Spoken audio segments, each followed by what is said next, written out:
कि मैंने अपनी जिंदगी में जिनको भी पाया या तो मुखलिसियत के राह पे पाया या फिर मैंने उनको शॉपरों की तरह उड़ते हुए पाया, शॉपरों की तरह उड़ते रहे। खाली शॉपर भी उड़ते हैं जिनमें कभी कोई चीज डाली ही ना गई हो, उसमें डराए कुछ नहीं, हाथ से छूटा चला गया, वो भी उड़ता फिर रहा है, वो भी उड़ता फिर रहा है। और एक वो शॉपर है जिसमें कभी बहुत कीमती चीज थी, कभी कीमती चीज थी, वो भी उड़ता फिर रहा है। अब वो कीमती चीज होने की वजह से नाज़ा है कि कभी इसके अंदर कभी कोई कीमती चीज थी और इसकी कदर की जाती थी, मेरी कदर की जाती थी। वो भाई तेरी कदर नहीं की जाती थी, तेरे अंदर जो चीज थी उसकी कदर की जाती थी। वो चीज निकल गई, अब तो शॉपर है, उड़ता फिर। ऐसे शॉपर होते हैं वो क्या, अगर उनमें कोई कीमती चीज डाल मिले, वो अपनी जात में कीमती नहीं होते, इटसेल्फ कीमती नहीं है। वो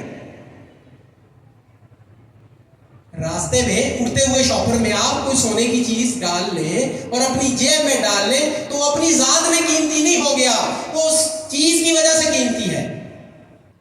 उसको लेके जाए मार्केट में, क्या कीमत लगेगी उसकी अगर उसमें से वो चीज निकाल लेंगे तो, और अगर उस चीज के साथ बेचेंगे तो उस चीज के साथ उस शॉपर की भी कीमत लग जाएगी। असल उस चीज की कीमत है।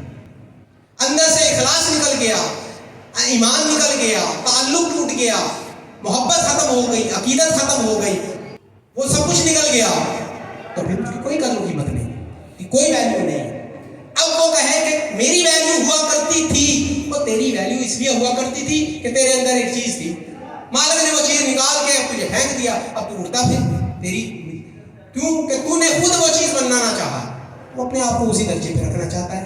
अब ऐसे मामलात में ये एक नसीहतन बात कर रहा हूं कि इसी तरह कुछ शॉपर उड़ के चले जाते हैं किसी खानकाह में, होते शॉपर ही हैं, खानकाह में चले गए, अब वो उसके अंदर कोई चीज डाल लिया आपने। हमारे पास हमारे सिलसिले से उड़े हुए ऐसे कई शॉपर हैं कि जो हैं तो शॉपर, हैं तो शॉपर, कोई चीज डाल दिया, अब वो ये समझ रहा है कि मैं बड़ा कीमती, मैं बहुत कीमती हूं, पर तू कीमती नहीं है। जब तक तू यहाँ है, तेरे अंदर ये चीज है, जब तक तू कीमती है। जब तेरे अंदर से ये चीज निकाल के तुझे करेगा, तू हवा में उड़ता फिरेगा, या फिर या तो किसी डस्टबिन में जाएगा या कचरे का ढेर में जाएगा, फिर कचरा कुंडी के साथ तुझे भी आग लगा दी जाएगी, खत्म हो जाएगा, तेरा हस्ती वजूद खत्म, धुआं बढ़ के उड़ जाएगा। हमारे यहाँ मामलात में होता है, हमें कुछ मिल जाए, हमें कुछ मिल जाए तो हम कहते हैं कि ये जो कुछ मिला ये मेरी मुखलसियत की वजह से मिला। किसकी वजह से? मुखलसियत। उसको पता ही नहीं है मुखलिस होता क्या है। जिसने तलब कर ली वो मुखलिस ना रहा, जो डर गया वो मुखलिस ना रहा, खौफजदा हो गया रात की सख्तियों से, मसाइब आने वाली मुश्किलात से, जो डर गया वो मुखलिस ना रहा।